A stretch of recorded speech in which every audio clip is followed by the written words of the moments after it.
Given the title of today's event, I wanted to start by reflecting on the nature of change and transitions. As we are in London, the work of Charles Dickens came to my mind. In his novel Martin Chuzzlewit, Dickens writes, "Change begets change. Nothing propagates so fast.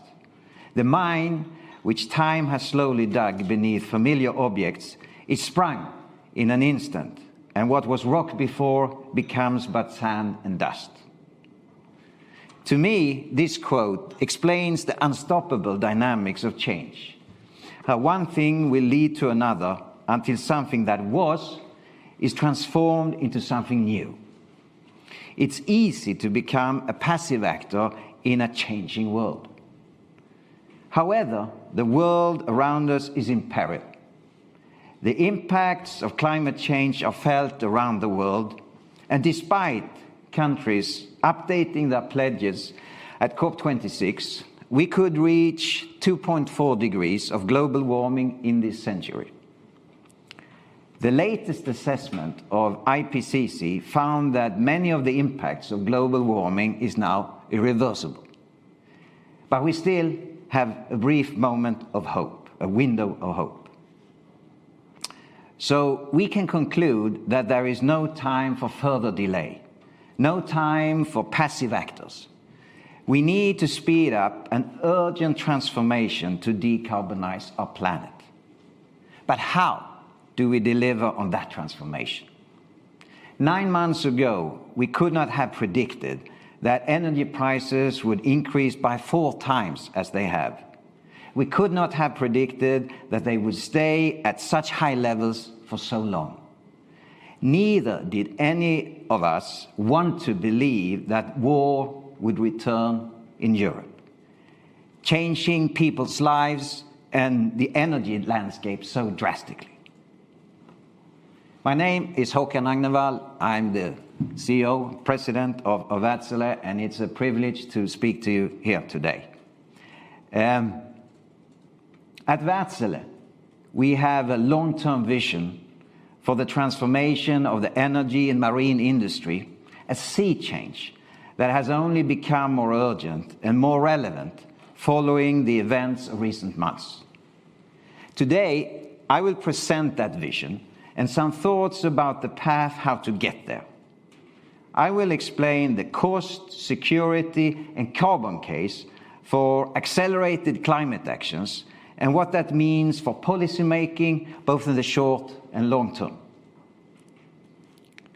One day, all of our societies will be powered by 100% renewable energy.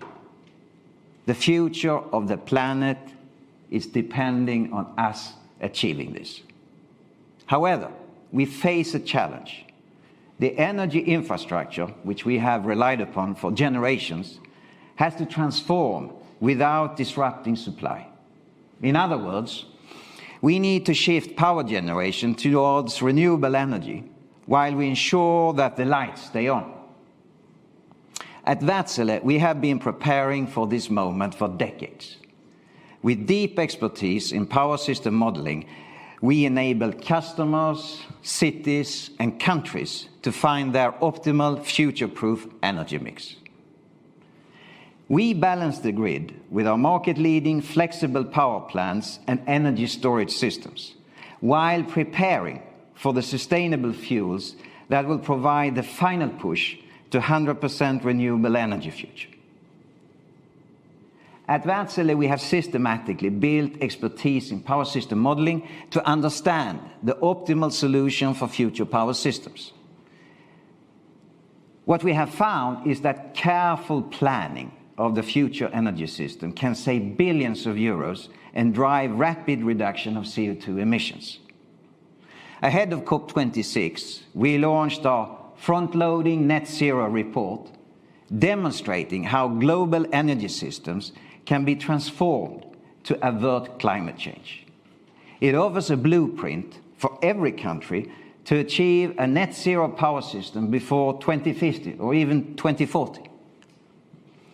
In developing the report, We model the cost-optimal pathways to 100% renewable power systems in 3 markets: Germany, India, and California, with vastly different socioeconomic dynamics, distinct energy systems, and challenges to overcome. The results show that reaching 100% renewables does not increase the cost of electricity and can, in fact, slash total energy cost compared to today.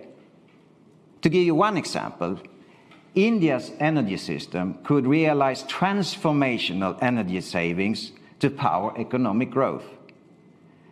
The country could reach net zero and reduce tariffs by up to 48% by investing in renewables alongside energy storage and grid balancing engines, thereby saving billions of dollars on fuel import. Our modeling for Germany showed that by front-loading investments into renewable energy and the flexible assets to support intermittency, Germany can secure lower energy bills, fewer emissions, and reach net zero 5 years ahead of current targets.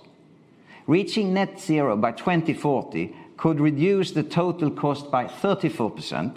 This amounts to 370 billion euros over 23 years, which is approximately 16 billion euros a year.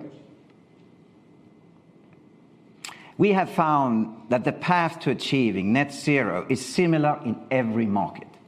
It follows 5 key steps. The first and most urgent step is to add a significant amount of renewables. We currently stand at around 30% of renewables energy globally. But the World Energy Outlook by IEA expects that to double by the end of this decade. Wind and solar are the cheapest form of electricity generation and will help to rapidly bring down energy sector emissions. This will reduce the running hours of legacy power plants, but needs to be supported by significant investments in flexibility in the form of energy storage and grid balancing engines. This is the second step. Once the system has significant level of renewables, energy storage, and balancing engines, we can move into the third phase and begin to retire inflexible legacy coal-fired power plants. As countries continue to add renewables, supported by flexibility, they will build the conditions to produce sustainable hydrogen-based fuels. As the fourth step, these can be cost-effectively used as long-duration energy storage to supply power during longer periods of low renewable generation. Once the system runs on 100% renewable energy, we reach the final step and can phase out and retire fossil fuels for good. While our analysts can gaze far into the future using sophisticated energy modeling, there are some things that they cannot account for. I think none of us truly believed that we would be in war and have a war on European soil. However, it now threatens many things, not least the energy transition. As I stand here and lay out logical steps to decarbonize based on computer modeling, there is, of course, a natural urge to reject it and to prioritize short-termism. Although the short-term challenges have to be managed, it is of fundamental importance that we do not let these unexpected events push us off course. Wärtsilä's message is clear. Now is not the time to change what we are doing. It is the time to do it faster. There is no reason to deviate from the step I've just set out. We know that renewable energy is already cheaper than fossil fuels. Following the 5 steps of decarbonization also clarifies what is the most valuable of assets that we currently lack: European energy independence. Renewables can go a long way to create a more stable and price-robust energy system for the overall benefit of society. So, while it's easy to be reactionary, now is the time to invest CapEx to accelerate the switch to renewables during this decade. Only this way we can simultaneously tackle energy prices, increased energy independence, and enable rapid decarbonization. Ladies and gentlemen, to summarize, the plan that I have outlined here today works effectively in any market around the world and uses technology available today. But what should policymakers do to deliver on the decarbonization? First, we need planning. The challenge is vast, and achieving 100% renewable energy systems without understanding the steps on our journey is like climbing the Mount Everest without a map or a guide to lead you. Policymakers should be laser-focused on the ambition of delivering 100% renewable energy systems and then work backwards to consider the steps required over the coming decades to achieve that target. We need to ensure that the right policy levers, such as accelerating or permitting, are in place to support the mass deployment of renewables and balancing. And we need a holistic system approach, enabling power system optimization.